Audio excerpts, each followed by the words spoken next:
Okay, so let's do another example of a double replacement reaction. In fact, we'll do two more in this video. The first one here, I've got lead chloride. Now, actually, it's lead 2 chloride. I can determine that because I know that the chloride ion, if I look at my periodic table, has a -1 charge, and so this must be the +2 ion for lead because I've got 2 of these -1 chloride ions. So I'm going to take lead 2 chloride, I'm going to take sodium iodide, and again mix these two aqueous solutions, and we'll try to predict the product and even see if the reaction will happen. So the first thing, again, I like to do, I'll go to my periodic table. There's a link provided in Google Classroom under the handouts and resources tab, and I'm going to look up these charges. Now, as I said, I already knew that the chloride was -1. I think that yellow is going to show up a little better, so I'll put a negative charge there. The lead is +1, so I'll just put a positive there. Well, no, it's not +1. I'm sorry. What did I just say? It's +2. +2. Sodium, we can look up, that's a +1, and iodide's -1. So, again, what we're going to have is we're going to have the lead and the sodium are going to switch places, but I've got to look at charges. So I'll do a little work down here to think about the charges. So let's say that I'm going to bring the sodium and combine it with the chloride. Now remember, sodium has a +1 charge and the chloride ion has a -1. If we cross those two, we end up with NaCl, a familiar formula. So let's put that as our first product, sodium chloride, NaCl. And we'll look up the solubility in a minute. Another product we're going to have the lead is going to combine with the iodide ion. So let's look at those charges there and write the correct formula. So lead, again, we said that's lead 2, so it has a +2 charge. Iodide has a -1 charge. We're going to cross over.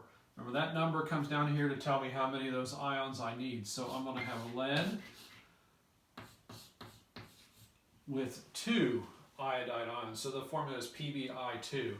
So I'll write that over here, PbI2. Now, let's look up the solubilities of those two substances using our solubility table. So if you've got one at home, you can play along. I'm going to look up the solubility of sodium chloride. I don't even really need to do that because that's table salt, and I know that that is soluble, but you can double check for me. So being soluble, I'm going to write aqueous in the parentheses there. Now remember, if my lead 2 iodide is also aqueous, this would be no reaction, okay? So let's look that up. Lead 2 is over here, clear on the last right-hand side of the table. And then I'm going to look up iodide, and it says it's insoluble. That means it's a solid. This reaction will happen because of that. Now that I know that it will happen, I'm going to go ahead and check to see if it's balanced. Since it's a reaction, and I see I've got 1 lead, I've got 1 lead. I've got 2 chlorines here. I've only got 1 for my product, so I need to put a 2 right here to balance that. But that also then means now I have 2 sodiums over here, so I need a 2 here. So now I've got 2 sodiums, which also means I have 2 iodide ions, but look, over here I have 2 iodide ions, so that is balanced if I put those 2.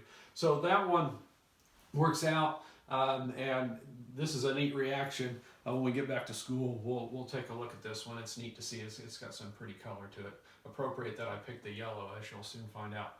All right, let's look at another one. So let's take something like sodium chloride,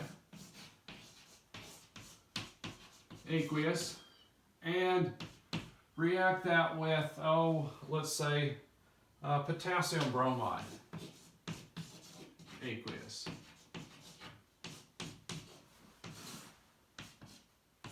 And the 2 products, I picked these to be a little bit easier. Again, +1, -1, +1, -1 for the charges, so that our products, we can just switch these. So we're going to take the sodium and potassium, and we're going to switch who they're bonded with. So we'll take the potassium, bring it over here, so we're going to have potassium chloride, and then we're also going to have sodium bromide.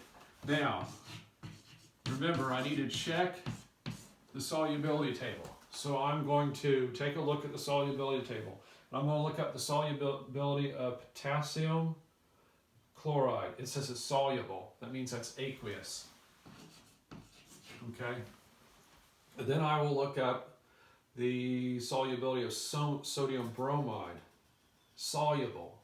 That's also aqueous. Now look, I did not have a precipitate. Remember, for double displacement reactions to occur, you need one of three things to happen.